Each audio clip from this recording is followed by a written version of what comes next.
Привет, друзья! С вами Макс, и сегодня мы будем учить русский и гулять по новому району Санкт-Петербурга. Давайте начнем. У меня уже было видео про старые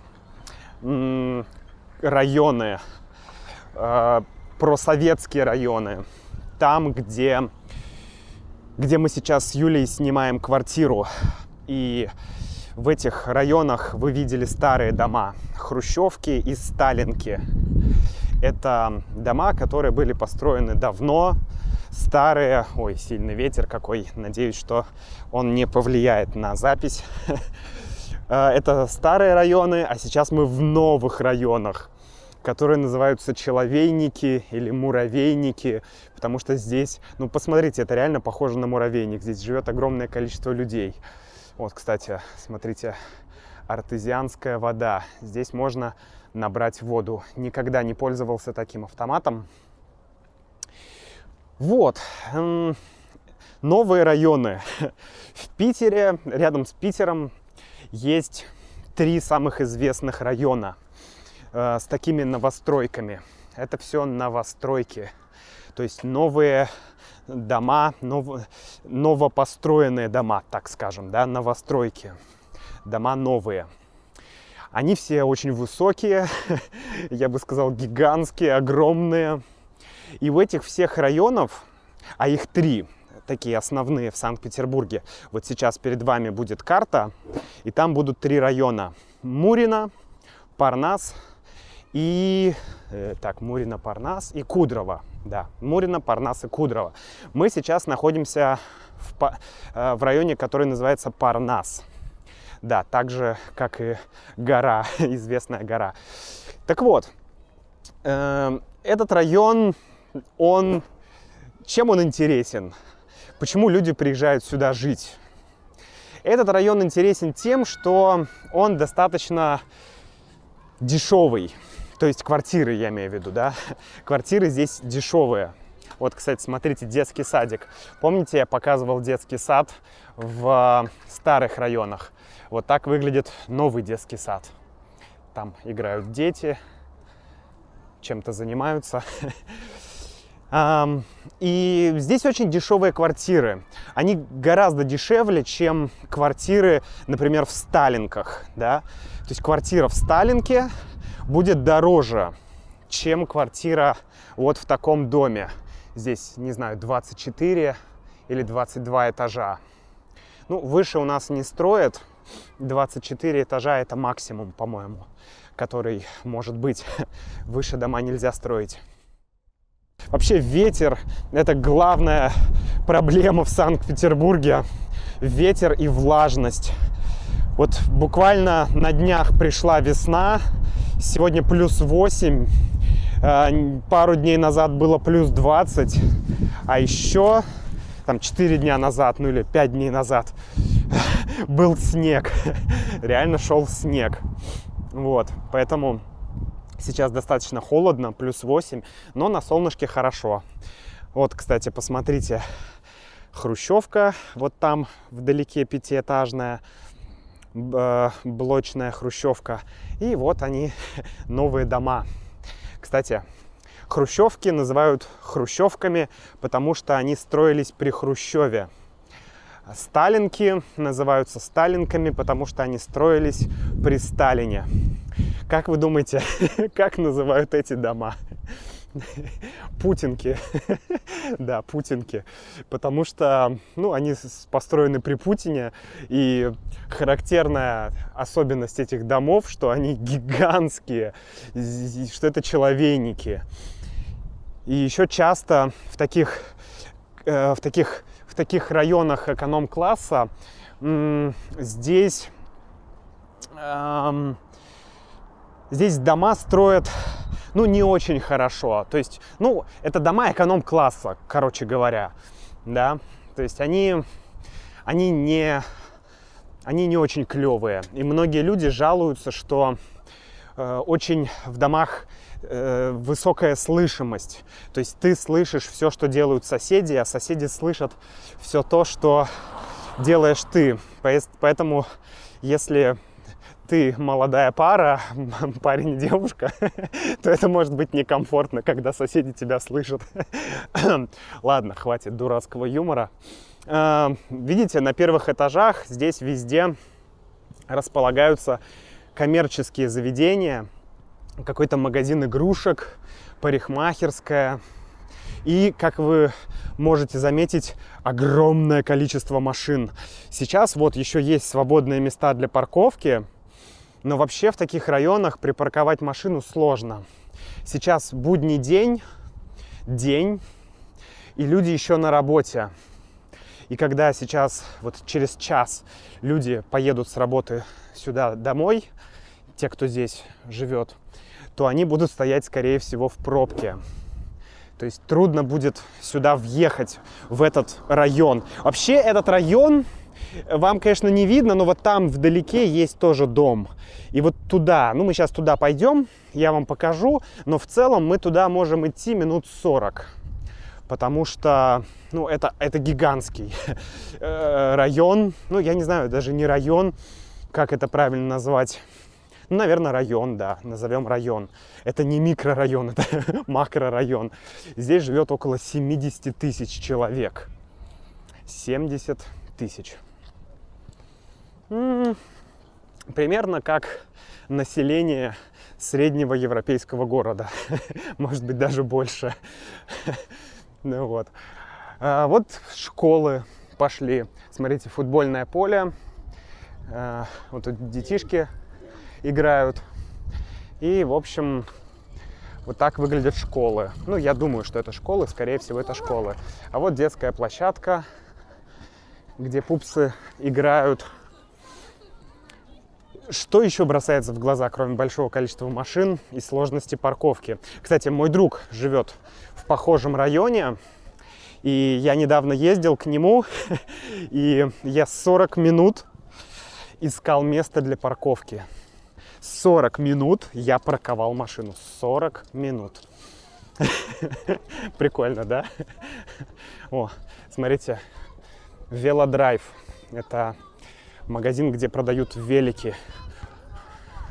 О, точно такой велик я покупал Мирке. Прикольно. Точно такой велик я покупал своему сыну. Здесь, как вы видите, проблема в том для меня, что большое количество людей, большое количество домов, большое количество квартир, но фактически нет места, где можно погулять. Вот есть здесь единственный, вот там далеко, не знаю, если вам видно, там деревья. Там начинается Шуваловский парк, или Шуваловский лес, или лесопарк. Это огромный массив леса, где люди могут погулять. Но проблема в том, что он достаточно далеко. И с маленьким ребенком даже отсюда дойти туда сложно. А если ты живешь где-то вот там далеко, то фактически невозможно дойти до лесопарка. Поэтому люди гуляют где-то здесь. И вообще, я не знаю, посмотрите, практически нет деревьев. И вот эта вот территория вся, я не понимаю, почему здесь вот есть такие маленькие заборы, видите, такие низкие заборы.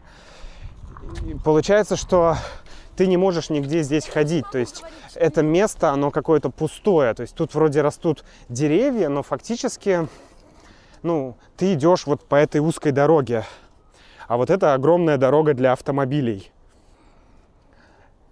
И, кстати, это мне напоминает о мысли, которую я услышал, о том, что в России крупные города, да и вообще, такие самые основные популярные города, там Москва, Питер, это города для автомобилей.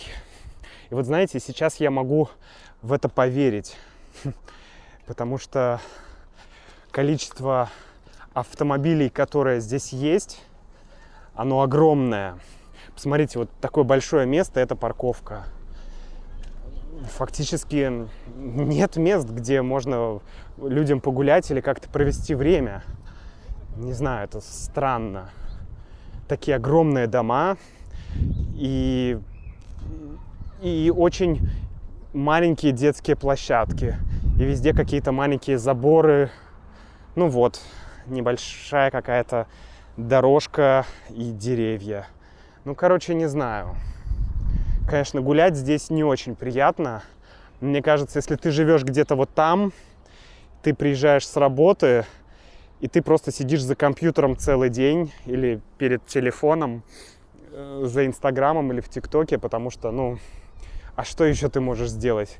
Ты можешь либо поехать в город, а это место все-таки хоть и часть города, но далеко от центра достаточно.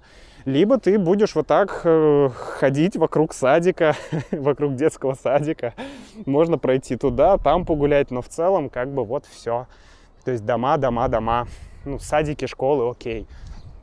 Многие, кстати, жалуются, что здесь мало садиков и школ, что в таких районах не хватает садиков и школ. И самое главное, не хватает дорог. То есть строительные компании строят эти дома, эти кварталы, но они не строят дороги. Так, это подземная парковка. Ну хорошо, сейчас поднимемся наверх, вот сюда. Это похоже на какое-то пространство. Ну, можно спросить ребят. Ребят, привет! Слушайте, для влога не расскажете, а где вы здесь тусите, отдыхаете, гуляете вообще? Просто тут здесь вот. Вот здесь, да? А есть еще какое-нибудь место, куда можно сходить, посмотреть? В лесу там есть много примечательных. В лесу? А лес это где? А там парк Шуваловский. А, Шуваловский парк, это Да. вот там вот он, да? Да. Ага, все, ладно, Там спасибо. есть церковь и много достопримечательностей. Да? Ладно, Там классно. очень красиво, свежий воздух. Свежий воздух. Супер, спасибо, ребят. Ну вот ребята сказали, что там где-то есть Шуваловский парк. Это тот как раз парк, такой лесопарк, про который я вам говорил. Но мы туда не пойдем, он достаточно далеко. Это вот туда надо идти. Да, это совсем не пространство для людей. Это тоже пространство для автомобилей. Это парковка. Что тут люди делают? Не знаю, в свое свободное время.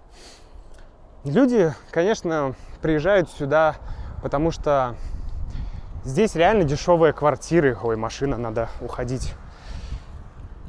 Это единственный, мне кажется, главный фактор, что люди хотят жить в новых домах. Люди хотят жить в новых домах, и поэтому они покупают здесь квартиры.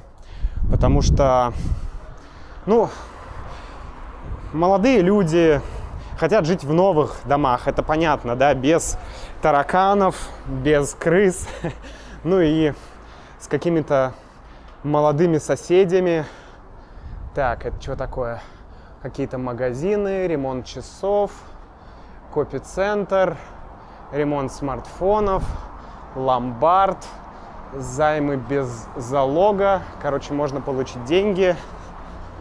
Понятно. Ладно. Пойдем спустимся сюда и пройдем еще вдаль района. Во. Мы вышли на какую-то большую улицу. Ой, здесь сильный ветер. Не знаю, будет ли меня хорошо слышно. Вот так продают зелень. Всякая разная зелень. Здесь очень сильный ветер. Надо обратно заходить во дворы. Ну, в общем, вы видите, да, что вот здесь стоят точно такие же дома, как и здесь. И вот в ту сторону можно очень долго идти, и вы будете видеть одно и то же. Ничего не изменится. Только цвет домов будет отличаться, а в остальном все будет то же самое. Поэтому мы не пойдем в ту сторону. Ох, какой ветер! Это просто... Да, мы с Юлей, когда жили в Крыму, в Севастополе, мы так радовались климату и погоде. И сейчас мы приехали в Питер, и мы, конечно, просто в шоке, потому что, ну, ужасно сильный ветер, и постоянно дожди, влажность и холод. Короче, все худшее, что можно представить. Это климат Питера. Мы даже с Юлей сидели и обсуждали, что да, Питер классный город, красивый, но сюда классно приезжать на выходные или на праздники, погулять летом. Но жить, конечно, здесь... Сегодня очень ясно. Видите? Чистое небо, очень ясно. Очень ясно и солнечно. Но при этом у меня уже замерзли руки. У меня руки уже медленно двигаются, потому что холодно. Вот, смотрите. Стрит-фуд. Так и написано. Стрит-фуд. Оригинально. Так, о, мотоцикл. Прикольно. 125-кубовый Yamaha YBR. Классика. Классика. По-русски мы называем его ёбрик, потому что все его называют не YBR, а UBR. UBR. Yamaha UBR. Ну или просто на сленге ёбрик. Классический мотоцикл, очень надежный. Многие его любят. Так, что еще можно здесь показать? Не знаю, друзья. Я думаю, что, наверное, это все. Я бы хотел, на самом деле, попробовать. У нас с Юлей есть такая идея попробовать поснимать в таком месте квартиру пару месяцев, чтобы понять, каково это жить среди каменных джунглей. Но каменные джунгли, так можно сказать про Нью-Йорк, и, возможно, в этом будет какой-то шарм, что-то такое красивое, каменные джунгли. Здесь же, не знаю, просто район, где ты спишь, где ты ешь, и потом идешь на работу. Вот у меня какая-то такая ассоциация. Потому что, да, здесь есть садики, здесь есть школы, здесь есть магазины. Короче, поесть, поспать, все в порядке. Но если ты хочешь чего-то другого, там, театр или еще какие-то вещи культурные, то тебе нужно будет... Вот смотрите, кстати, здесь даже нет раздельного сбора мусора, по-моему, да? Давайте посмотрим. Нифига себе! Не, вот там есть какой-то контейнер. Давайте посмотрим. Но если ты хочешь каких-то культурных событий, то... Или вообще хоть чего-то интересного, или погулять в каком-то нормальном парке. Но видите, здесь фактически нет ни одного места, ни одного городского пространства. Это жесть. Вот, ура. Здесь есть какой-то контейнер, куда можно выбросить пластиковые бутылки. А здесь картон, бумага. Ну ладно. Это радует. Вот, поэтому мы с Юлей хотим поснимать квартиру в таком месте и посмотреть, пожить, попробовать, что значит жить в таком месте. Квартиры здесь стоят примерно... я точно не знаю, потому что сейчас цены очень быстро меняются. Но я думаю, что квартира-студия 20 квадратных метров, наверное, за 1,5 миллиона можно купить. Может быть, где-то, 1,5-2 миллиона. Примерно так. Суть в том, что, дешевле. Дешевле, чем в любых других новостройках, чем в любых других районах. В общем... Друзья, напишите мне, что вы думаете по этому поводу. Напишите комментарии. Вы бы хотели жить в таком месте, в таких домах? Или вы бы хотели жить в сталинках или хрущевках, про которые я снимал прошлое видео? Мне будет интересно. Я думаю, что вот если бы мне сейчас предложили выбор или жить в хрущевке, или жить здесь, наверное, я бы выбрал хрущевку. Все-таки хрущевки поближе к городу. Там получше инфраструктура. Хотя это тоже зависит от района города. Вот. Но напишите, что вы думаете, что вам больше нравится. Новые районы с путинками или старые районы с хрущевками. Ну а я с вами прощаюсь, я пошел греться, потому что я уже замерз. 20 минут я погулял, и я замерз. До встречи в следующем видео.